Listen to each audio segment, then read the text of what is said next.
Alors, je vous présente dans cette vidéo le protocole du TP chapitre 13, théorème de l'énergie mécanique, sur une étude de cas qui est le lancer de boulet que vous avez réalisé sur le terrain de sport l'autre jour au lycée. Je vous demandais dans cette fiche de télécharger un certain nombre de fichiers que vous allez trouver en partie sur le réseau du lycée. Donc vous allez créer un fichier dans lequel vous allez mettre l'ensemble de vos fichiers. Donc le premier, c'est votre vidéo que j'ai nommé pour ma part MVT2. Ensuite, vous allez avoir un deuxième fichier à prendre sur le réseau, c'est donc première énergie mécanique. Les trois autres me concernent. À partir de là, vous allez ouvrir ensuite le logiciel Pimeka Vidéo qui se présente sous cette forme, et vous allez ouvrir ici votre vidéo. Donc moi, ce sera MVT2 ici, et vous allez sélectionner dessus en fait la première image à partir de laquelle vous commencez vraiment à bouger le boulet dans votre main. Alors, en ce qui me concerne, c'est l'image 54. Voilà. Et à partir de là, vous pouvez travailler. Si vous pouvez agrandir un petit peu le cadre, c'est pas plus mal. De mon côté, je peux pas. Donc, la première chose à faire, c'est de définir l'échelle. Donc, vous cliquez dessus ici. Vous mettez 1 mètre parce que la règle qu'on a utilisée fait 1 mètre. La règle, elle se situe entre les mains de Thibaut. Donc, je vais tout simplement cliquer continu gauche du bas jusqu'en haut de la règle. Si vous voyez, j'ai un zoom. Et à partir de là, donc, j'ai affiché donc 1 mètre.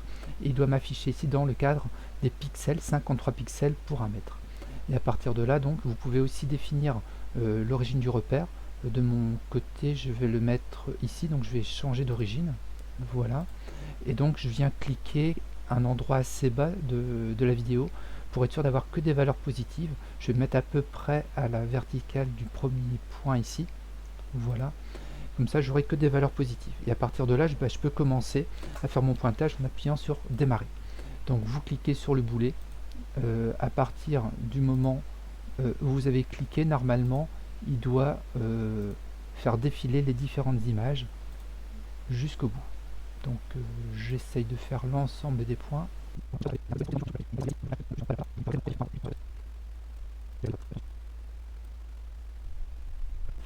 Alors, une fois que vous avez obtenu l'ensemble des points de la trajectoire du boulet, vous pouvez ensuite aller dans trajectoire. Donc on va voir donc ici la trajectoire du boulet, mais ce qui m'intéresse, c'est surtout les coordonnées.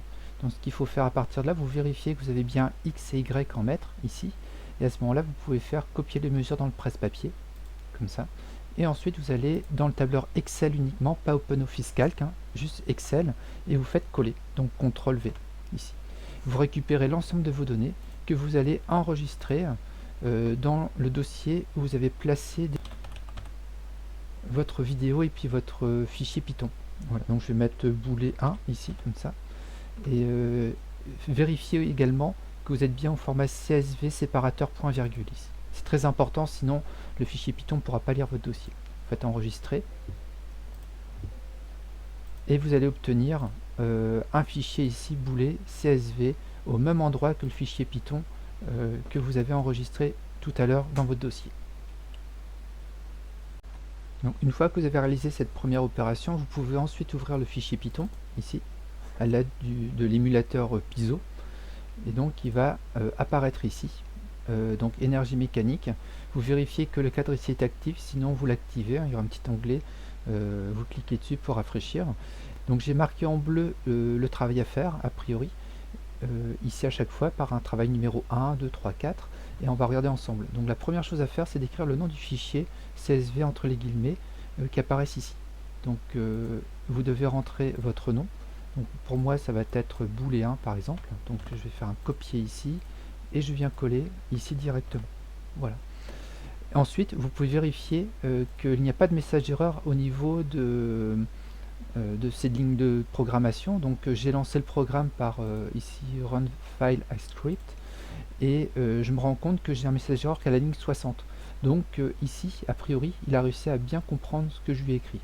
Donc par contre, arrivé à la ligne 60, vous voyez, c'est le deuxième travail qu'il faut faire. Il faut rentrer après d'autres instructions au programme. Ici, c'est donc par exemple de rentrer la valeur de l'intensité de la pesanteur.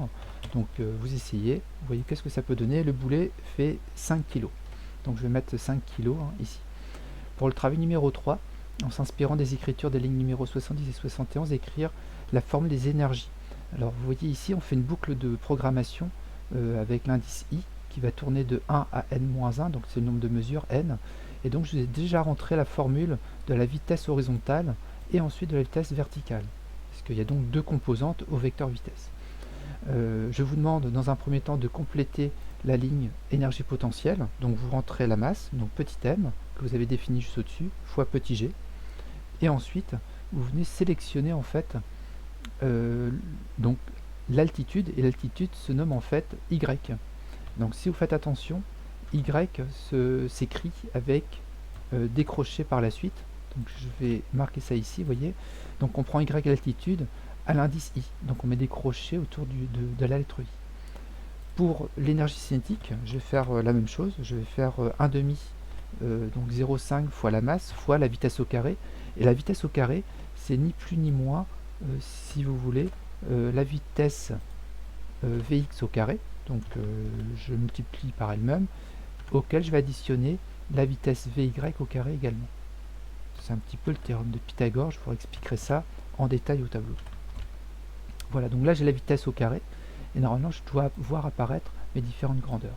Et la dernière ligne concerne l'énergie mécanique, où vous devez ici dire tout simplement que l'énergie mécanique, c'est l'énergie cinétique plus l'énergie potentielle de pesanteur.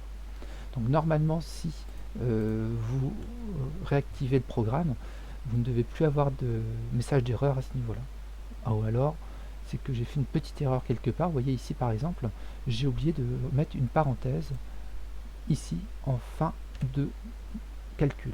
Donc je reprends, et ce qui est intéressant justement, c'est que vous allez voir vos différentes erreurs au fur et à mesure. Donc j'attends un petit peu.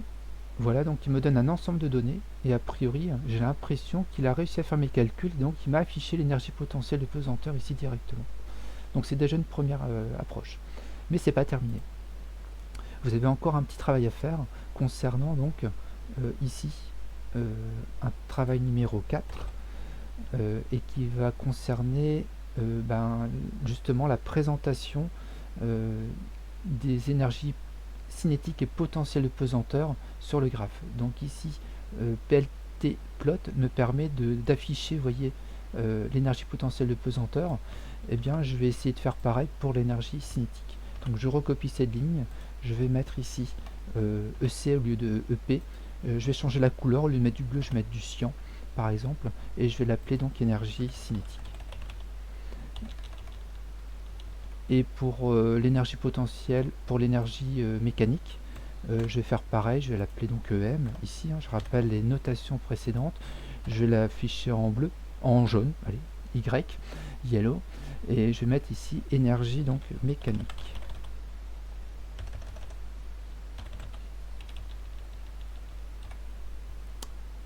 Je teste mon programme, voir à peu près si je vais obtenir mes trois graphes, mes trois courbes sur le même graphe.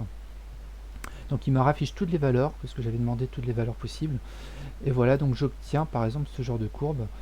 Donc énergie potentielle pesanteur, énergie cinétique et l'énergie donc mécanique. À vous d'interpréter ça par la suite après et de voir les modifications apportées. Est-ce que j'ai pris trop de points? Est-ce que c'est normal de voir une énergie cinétique qui ne fait que augmenter ici par palier, etc. Donc à vous de modifier tout ça pour que ça soit un peu plus cohérent par la suite.